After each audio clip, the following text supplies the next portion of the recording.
On avait enlevé tout ce qu'on pouvait avoir de Lénine et de la Révolution soviétique. Et je te dis, il y avait avec moi qui ont travaillé des camarades qui après ils ont pris des positions tout à fait différentes. Par exemple, Cacciari, Massimo, qui travaillait avec nous. Il était petit, il était plus jeune que moi, d'une dizaine d'années. Après, il était maire de Venise, philosophe, maintenant il enseigne encore à San Raffaele à Milan. Et lui, par exemple, il est devenu un heideggerienne terrible, non? Mais avant, il est passé surtout à travers Weber. Voilà, il y avait Mario Tronti, qui était un type intéressant, mais qui après, il est devenu un schmittien de gauche. Comme ça, il est rentré au Parti communiste sur la norme c'est-à-dire la crise de l'autonomie était une crise de l'autonomie politique. De cette crise, de cette autonomie qui était montée en puissance dans tout, jusqu'à quand les usines ont fonctionné. Et après, devant la contre-offensive des patrons, comme on disait alors, non? Donc, à travers la transformation de mode de production, à partir de ce moment-là, il y a eu une rupture d'une autre. Et alors, il y a eu les gens qui sont rentrés dans le Parti communiste. Il y a eu les gens qui ont dit, bon, on était défaite, mais on cherche avec les armes de faire une solution, de promouvoir une insurrection. Il y a eu ce jour-là la lutte armée. Et les 1000 formes de la lutte armée, parce qu'il y avait... Je voulais te montrer ça c'était un bouquin. L'insurrection armée, Voilà. Ça, c'était en Ivan, hein. Ça, c'est en Ivan. C'était quelle date, ça? C'était du 70. Octobre 70. Il y avait aussi... 70. J'ai traduit il y a en français aussi. Oui, en français. Et c'est amusant, c'est ça, celui qui a mis ensemble cette expérience. Ici, il y a Ho Chi Minh qui témoigne, il y a tous les gens qui ont témoigné sur les révolutions, les insurrections des années 20. Voilà. Et celui qui a mis ensemble toute l'histoire, tout ce qui c'est Togliatti, c'est-à-dire le chef du Parti communiste italien, qui alors était fonctionnaire à l'international communiste, qui était le genre le plus, je pense qu'il était le plus à droite, qui a jamais eu dans tout le mouvement communiste mondial. C'est celui qui après il a transformé Gramsci en une espèce d'auteur, un sociologue tranquille, voilà. Mais dis-moi, dans cette pensée, l'école de Francfort, par exemple, n'a jamais vraiment fait partie de tes repères, je pense. Non. L'école de Francfort était un des objets les plus polémiques pour vous, oui. C'est-à-dire que Horkheimer surtout, Adorno, et tout le travail de l'école de Francfort avant 1945, avant le bouquin Dialectique. La dialectique de l'offrir. Oui. Non? Oui. La directive de l'offrir, c'est 44. 45. C'est écrit en 44, c'est publié en 46. En tout cas, c'est là. Voilà. Tout ce qu'il y avait avant, c'était, on a tout. C'était tout dans notre tradition marxiste. Oui. Voilà. Oui. Donc vous étiez vous lisiez ça, complètement. Oui, on lisait ça, mais on lisait tout. Oui. Quand je t'ai dit Weber et Zimmel, non?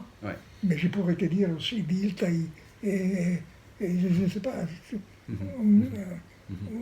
Surtout toute la culture allemande en particulier, parce que l'université italienne était une université pratiquement photocopie de l'université allemande. Même d'un point de vue professionnel, no?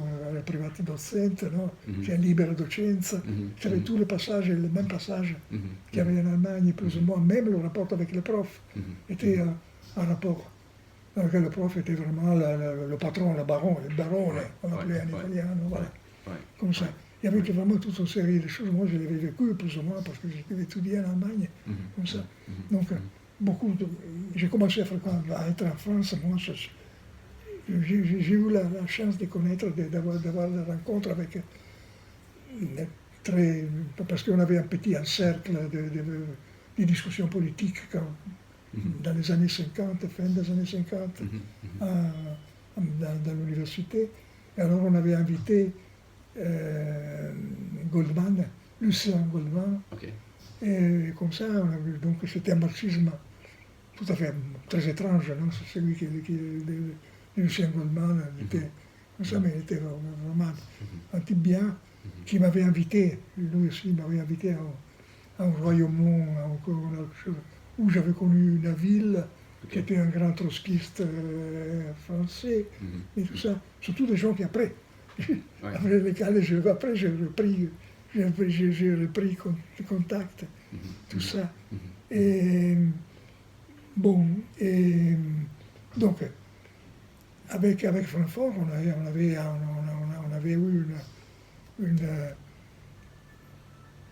eu un rapport absolument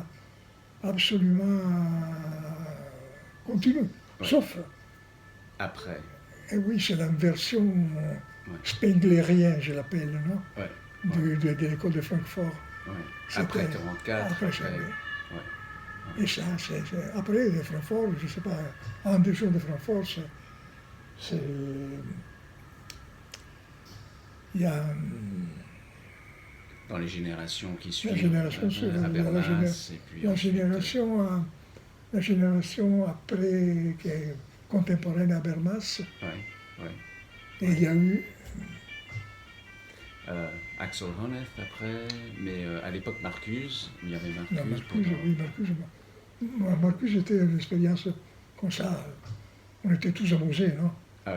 Marcuse, parce qu'il nous semblait quelqu'un qui, en réalité, bon, on appréciait beaucoup le premier bouquin de Marcuse, sur Dimension, One Dimensional Man. C'était vraiment formidable, un bouquin formidable. Sur la technologie, ce qui a toujours été important pour toi. Et au contraire, je sais pas, la dimension esthétique, si tu veux, de la vie comme ça, on était à ça. Ça nous amusait, non?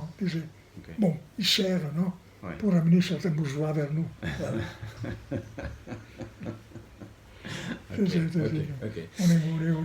Et Foucault, il t'est devenu utile avec sa critique de la biopolitique, c'est ça, du néolibéralisme vers les années 60, vers 78. C'est surtout la méthodologie, mais les méthodes. Foucault de pour généalogie. Moi, au début, c'était ça. Après la biopolitique. Mais la biopolitique, je dois dire, c'est déjà dans les années après, quand je suis arrivé en France, dans les années 80. Mais alors la méthode, quelle méthode tu parles de généalogie ou archéologie Oui, mais on ne les utilise pas dans ce terme, non? Dans la généalogie, sans doute, non, si tu veux, comme ça. Mais ça t'était utile dans les années 60 déjà? Non, beaucoup plus tard. Plus tard. Dans les années 70, et après 80, pour moi,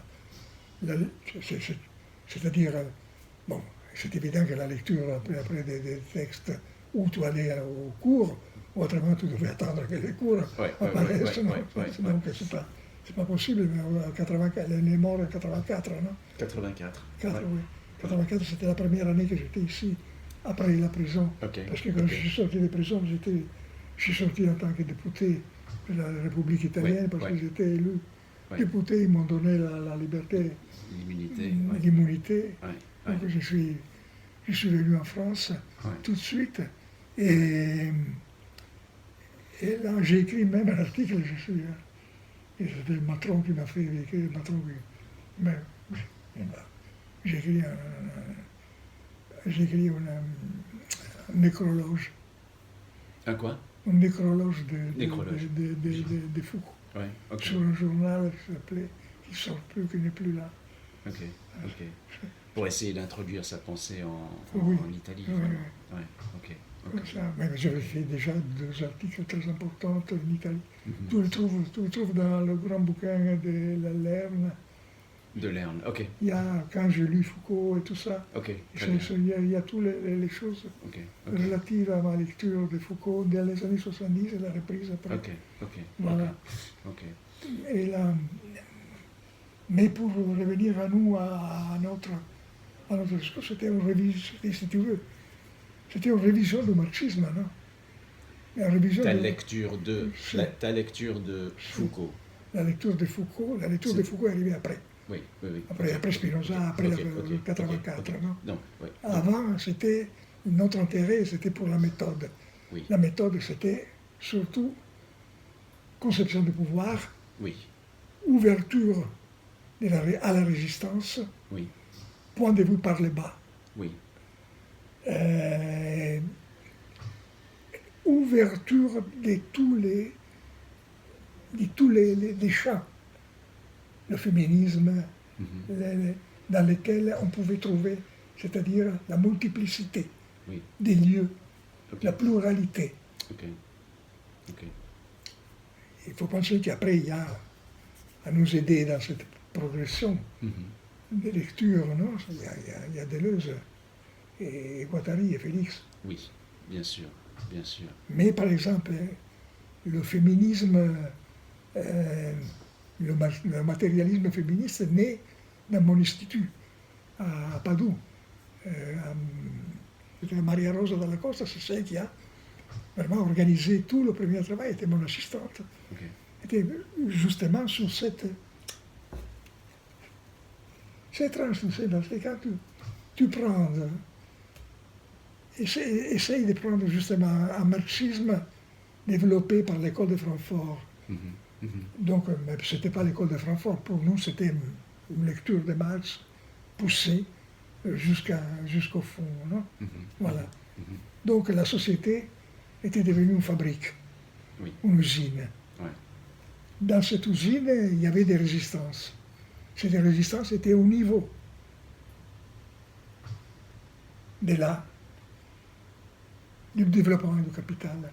C'est-à-dire, ce n'était pas vrai que l'évolution du capital enlevait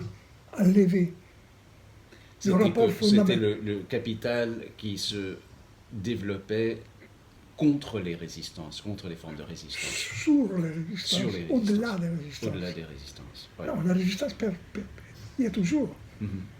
Pour une raison très simple, qu'autrement, il n'y aurait pas de capital. Parce que le capital est fait du travail vivant. Si le capital ne peut pas, si le capital est arrivé à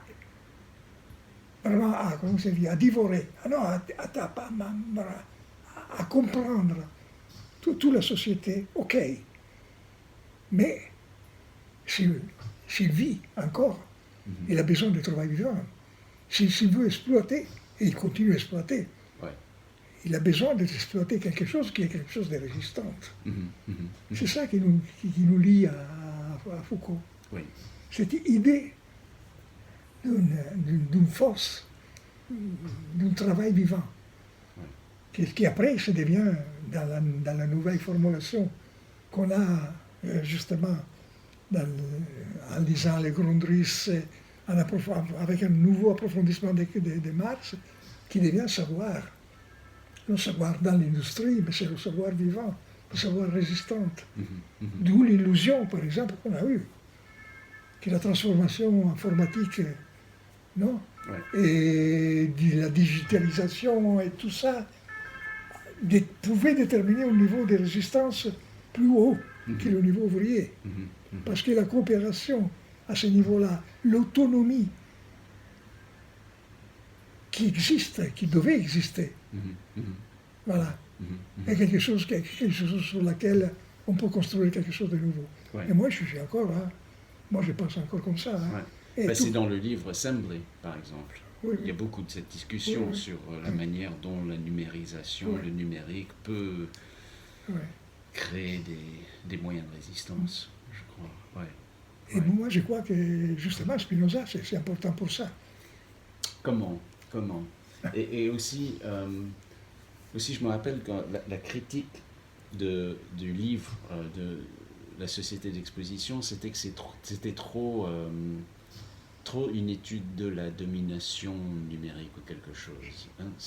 Et donc c'est qu'il faut y trouver la résistance. C'est ça l'argument, c'est ça. Oui. Je suis encore convaincu de ça, tu sais. Je suis encore convaincu de ça. Je suis convaincu que quand on fait ces analyses qui sont sacro-saintes, non? Et on arrive vraiment à voir le monde, non? Comme une production. Vraiment du capitalisme et du capitalisme productif et capitalisme politique, non? Les deux, non? Voilà. C'est juste, c'est vrai. Mais on oublie deux choses, non? La première, c'est que pour le faire, le capitalisme regarde toujours les gens sur lesquels ils imposent. Oui. C'est vrai. Et s'il fait ça, c'est parce que ceux auxquels ils imposent, ils sont antagonistes. Parce que s'ils étaient déjà d'accord, ça serait complètement inutile, non? Ouais. Donc il y a cette clé, qui est une clé qui nous explique la généalogie de ces processus, de ces tendances capitalistes à l'occupation totalitaire, non? Du monde. Ça, c'est la première chose. Et la deuxième, c'est que il n'y aurait pas d'exploitation, il n'y aurait pas de capital s'il n'y avait pas de force travail, s'il n'y avait pas de force travail, du travail vivant. Du travail vivant, c'est-à-dire du travail qui produit de la valeur. Oui. Parce que la valeur, ce n'est pas le capital qui le produit, c'est toujours la fatigue humaine, la souffrance, l'intelligence, l'engagement dans le faire la vie. Voilà. Et donc, c'est ça, ce sont les deux limites de toute conception adornienne ou francofortienne. Voilà. Les deux limites sont que la généalogie et le but. Dans ça, c'est évident que toute la téléologie marxienne et tout ça est complètement sortie. Il n'y a plus rien. Parce qu'il faut faire valoir justement ces mouvements actifs. Et ces mouvements actifs, ils ne sont pas prédéterminés. Mais ils sont là, ils sont ontologiques. Il y a une ontologie qui est la chose fondamentale. Et cette ontologie, après, elle devient histoire, non? Et alors là, tout peut se passer, non? C'est pour ça les défaites, les victoires. Mais on ne peut pas jamais être sans espoir.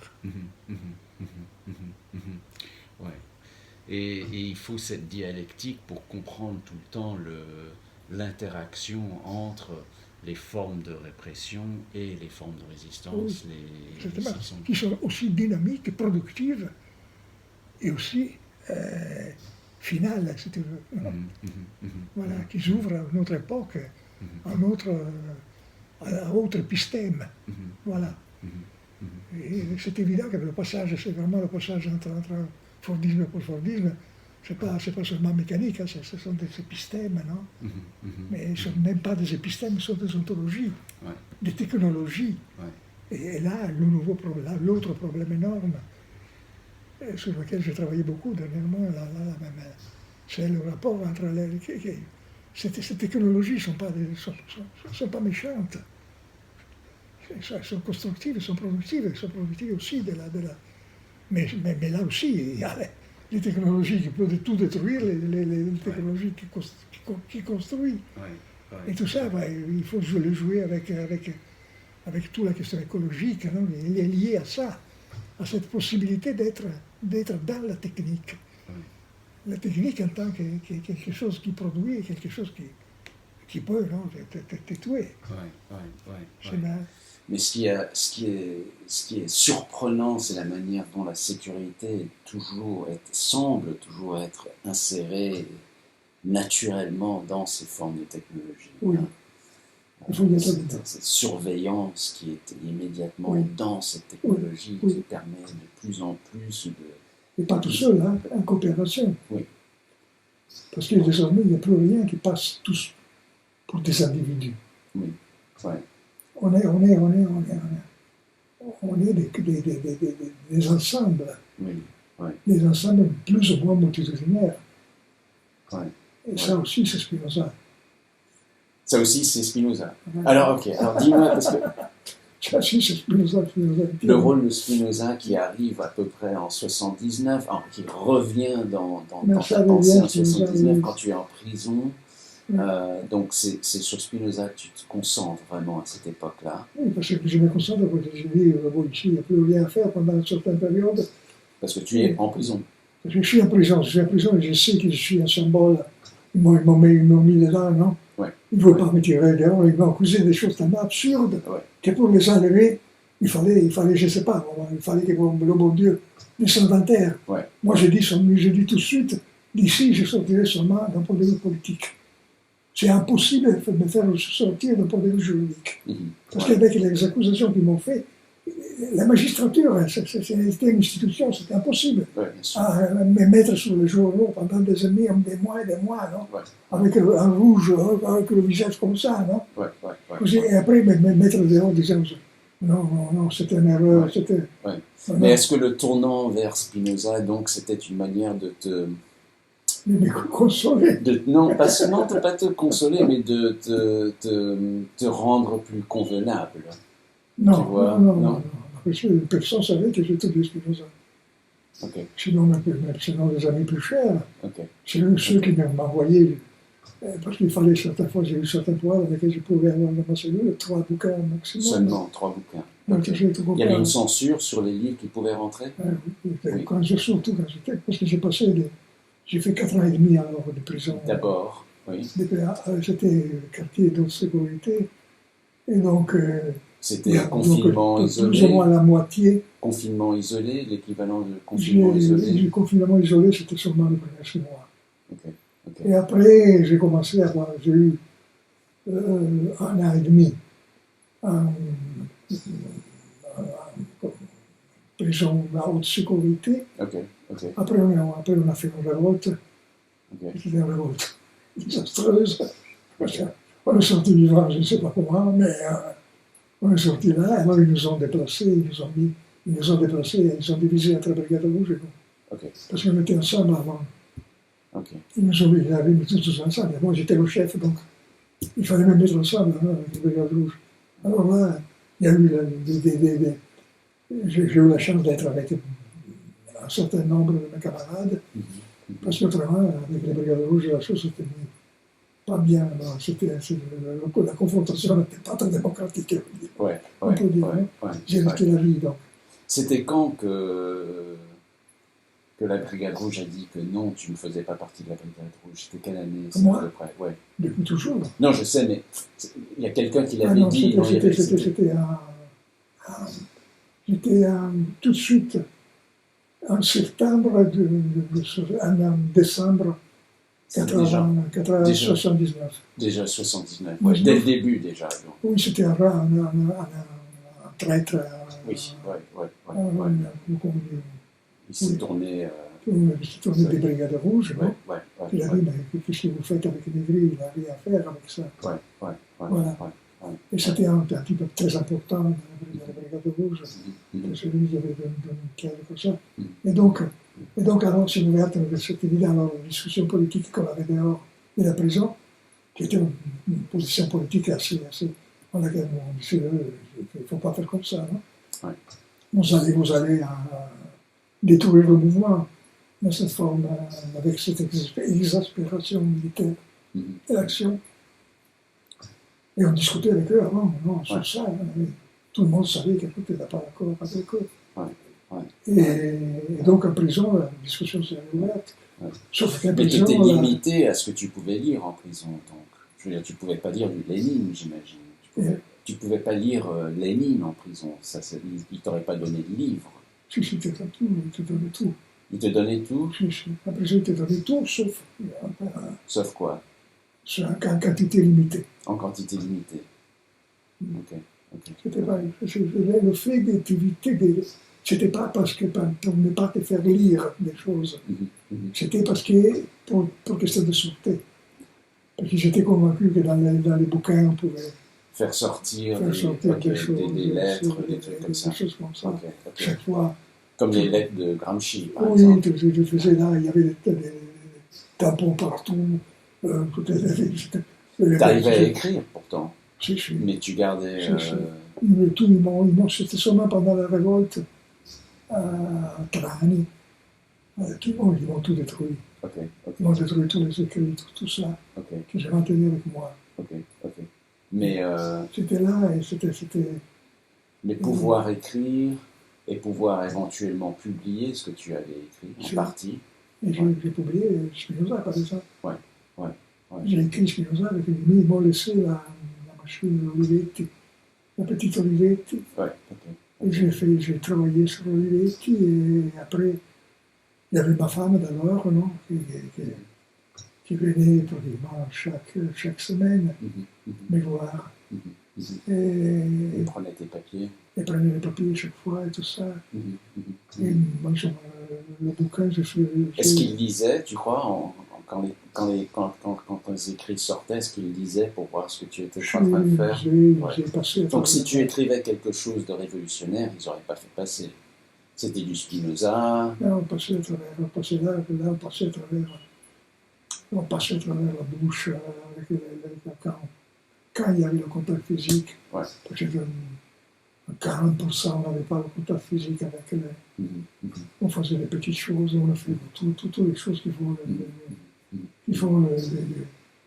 le milieu. On avait appris on avait beaucoup de gens de milieu qui vivaient avec nous. Et quand tu es retourné en prison après d'être venu en France et retourné au pays, c'était quoi le travail? Quel travail as-tu fait? As-tu pu faire? Voilà, j'ai en prison quand j'ai en 97. J'ai en prison et j'ai terminé les dernières pages d'Empire. Ah ouais? J'ai fait des corrections, j'ai aidé à couper. Mais là, j'avais tout. J'étais dans un régime, j'avais tout ce que je voulais. Tous les livres que tu voulais. J'avais tout ce que je voulais. Quand je suis revenu, ils m'ont mis dans un régime, dans une prison. C'était une prison pour longue durée.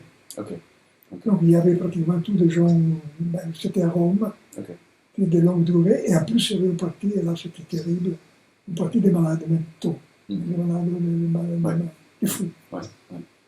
Donc on vivait avec des fous et des gens qui avaient plus que... peine à perpétuité. Ou perpétuité, ou plus que 25 ans, des prisons. Donc, et là, tu as fini Empire. Non, Empire, je l'avais fini avant. J'étais vraiment des accessoires, des choses accessoires comme ça. Et après, j'ai fait un petit bouquin qui était philosophique, qui était publié qui s'appelle Alma Venus. Alma Venus, c'est un bouquin philosophique qui est publié publié en anglais aussi. Je ne sais pas, c'est étrange peut-être. Peut-être que ça a fait un philosophe. Voilà. Philosophe académique. Donc oui, tu as eu un peu des périodes différentes dans ta vie en termes de militance. En prison, justement, alors j'ai travaillé sur Spinoza, et après j'ai travaillé sur des gros articles qui sont entrés dans des bouquins dans lesquels j'avais mis des articles précédents. Alors, il s'appelle le premier bouquin s'appelle La Forma Stato, et le deuxième s'appelle Macchina Tempo. Ça veut dire ça, avec des articles qui sont des articles plus ou moins théoriques sur l'État, j'ai touché ces spécialités philosophiques juridiques, non? C'était mon tampon originaire, voilà, et sur lequel j'ai travaillé. Et j'ai travaillé beaucoup, mais d'un point de vue théorique, comme ça. Donc, la chose sur laquelle j'insiste, c'est parce que pour moi, c'était important. Et qui montre comment un philosophe tout à fait classique, tout à fait académique, comme ça, comme Spinoza, pour être plié aux besoins de la lutte. Okay. Voilà. Alors comment? En le lisant avant tout. En quoi? En le lisant. Mais c'est des conceptions de multitude qui ont quelques résonances. Non. Je pense que la chose fondamentale, c'était le fait de considérer la philosophie immanentiste, l'immanentisme spinoziste, comme quelque chose de créatif. Okay. C'est-à-dire renverser l'idée que les modes sont une production de Dieu. Les modes singuliers sont une production, ne sont pas la production de Dieu, mais produisent Dieu. Voilà. Donc Dieu. C'est le renversement, c'est le même renversement. Le renversement du panthéisme. Okay. Voilà. Spinoza, il n'est pas un panthéiste, il n'est pas acosmique, comme veut M. Hegel. Non, mais c'est exactement le contraire. C'est vraiment la découverte de cette modalité, c'est la découverte de l'autonomie des modalités. Voilà. Et c'est la découverte de cette modalité créative dans la complexité de l'humain. Voilà. Et donc il y a cette construction institutionnelle, et donc la théorie politique, une théorie politique démocratique, c'est la démocratie sans phrase, la démocratie absolue. Okay. Voilà. Okay. Dans laquelle il n'y a pas besoin de l'anti-Rousseau. Okay. Parce qu'il n'y a pas la nécessité de passage. Okay. Et voilà, c'est une multitude des sujets pleins. Ouais. Voilà. Mais cette notion d'autonomie, vraiment, tu l'avais avant Spinoza. Donc Spinoza, ça t'a offert, ça t'a donné une voie de quoi, de mettre ta pensée politique, militante, plus dans un contexte humaniste ou comment, dans un. Je pense que c'était la possibilité de faire un discours qui ne soit pas marxiste de la manière classique. C'est-à-dire, pour moi, c'était un renouveau d'une philosophie de la libération, si tu veux, dans laquelle le marxisme et le spinozisme pouvaient être considérés ensemble. C'était un peu, à travers, en utilisant Spinoza, enlever toute une série d'éléments de lourdeur, des lourdeurs matérialistes, classiques. Je te dois dire, même le non-ouvrier, qui était à un certain point, c'était quelque chose en plus. Parce que ces ouvriers, c'était fini, la classe ouvrière. Il n'y avait plus le besoin de cette classe ouvrière. Parce qu'on avait une multitude dans laquelle on pouvait retrouver ces contradictions du travail vivant, que c'était celui qui faisait marcher l'histoire. Voilà. Et donc, c'était la fin du déterminisme. C'était renversement de Spinoza, c'était aussi la fin du déterminisme marxiste. Non? C'était cette opération, une opération pour moi qui était assez fondamentale. Je suis content qu'il a eu dans un certain comment dire, pas succès, mais diffusion comme ça entre les camarades et les amis et tout ça. Ça a bien marché. Ça a bien marché. C'est sur ça qu'il y a plus un discours comme celui d'Empire et tout ça était possible. Pour moi. Voilà. Ok. Donc tu vois, mais tout ça c'était subordonné vraiment à ce qui était la situation concrète, déterminée. Oui. Voilà, des guerres, mais ça reste toujours ça. Chaque discours doit être un discours déterminé. Ouais. Bestimmtheit. Ouais. Bestimmen, bestimmt. Ouais. Voilà. Ouais. Et ça, c'est je pense que c'est dehors de Francfort. Même surtout les derniers francophones. Honnête, avec, par exemple, j'ai fait une polémique avec le dernier, comment ça s'appelle, ce type très sympa, qui est maintenant Rainer Forst ou qui tu as en tête? Il y a un jeune. C'est pas Martin Zard. Martin Zard. Oui. Okay. Martin Zard, on a polémisé très fortement sur Spinoza. Oui, il est spinoziste lui-même. Oui, sur ce livre sur Spinoza, il y a tout un parti contre Antonini. Vraiment, parce qu'il ne veut pas. Il ne veut pas quoi? Il ne veut pas entendre ça, que Spinoza, c'est un auteur de liberté.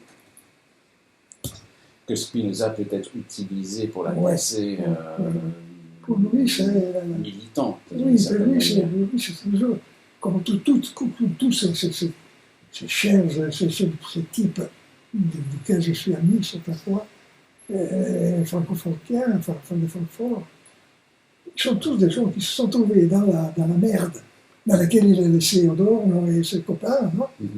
Et maintenant, ils essayent de retrouver la subjectivité, quelque part. Et donc, ils la trouvent d'où? La communication. Ouais, ça c'était Habermas, bien sûr. Et les autres, tous les alternatives de l'amour, de l'aliénation, contre l'aliénation de l'amour, sont tous à la recherche, non? Mais je ne suis pas satisfaisant parce qu'il reste toujours dans le produit de cet spanglerisme heideggerien, non? Qui caractérise en réalité, qui caractérise l'esprit allemand depuis la défaite nazie. Qui est resté il y a cette culture, c'est terrible, non? Même Benjamin, non? Il arrive simplement qu'il est le plus grand, non?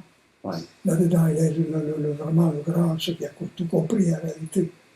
Mais pour s'exprimer, il a des difficultés extrêmes, non? Il est contraint à être moitié rabbin et moitié marxiste, léniniste, il est moitié esthétiste, moitié phénoménologue. Mais il est toujours là, il exprime les choses les plus importantes. Mais toujours dans l'essai de casser, en réalité, ce sont les véritables héritiers du marxisme classique. Est-ce que tu as lu Hans-Jürgen Krahl, le jeune... C'est le nom que je ne voulais pas te dire avant. Ah, ok. Voilà. Krahl. Krahl, je suis le Tu l'avais lu en italien. Je l'ai fait traduire en italien. C'est toi qui l'as fait. Je l'ai fait traduire par plus des cléricaux, des gens de cléricales qui voulaient le faire contre Marx, naturellement, comme ça. Et maintenant, il est republié continuellement en Italie. Pardon? Il est continuellement republié et reprise par les nouvelles générations. Oui. Dans le mouvement. Hein. Oui.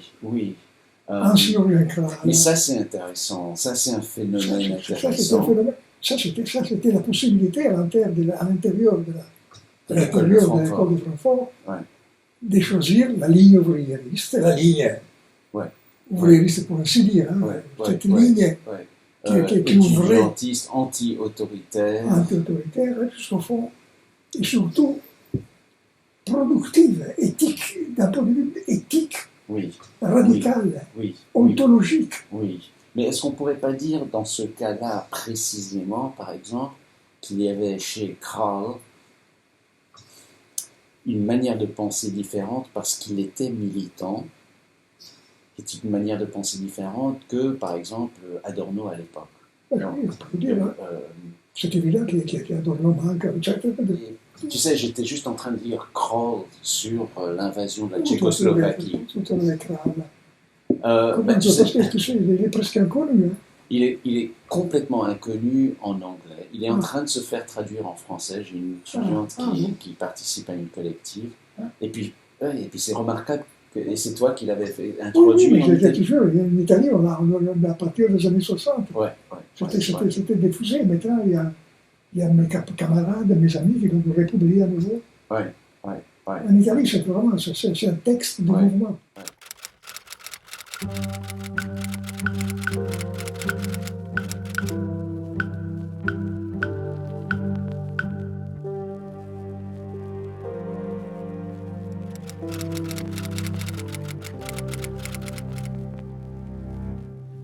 Qu'est-ce que tu penses de cette guerre? Oh là là, ouf. Tu sais, moi, tu viens des États-Unis maintenant? Ouais. Non, enfin, j'étais en Belgique avant. Je suis allé en Belgique donner quelques cours à Louvain, enfin à ULB. Et puis, tu sais, c'est fou qu'il y a cette nouvelle guerre froide sans le communisme. Sans le communisme. Ça, c'est incroyable. C'est incroyable. Ce fait que rien n'a changé. Oui. Rien n'a changé, sauf le fait qu'il n'y a pas de communisme. Dans la tête des gens, oui. Ouais. C'est inimaginable. Moi, c'était la chose de regarder hier. Je me disais, comment il y a cette...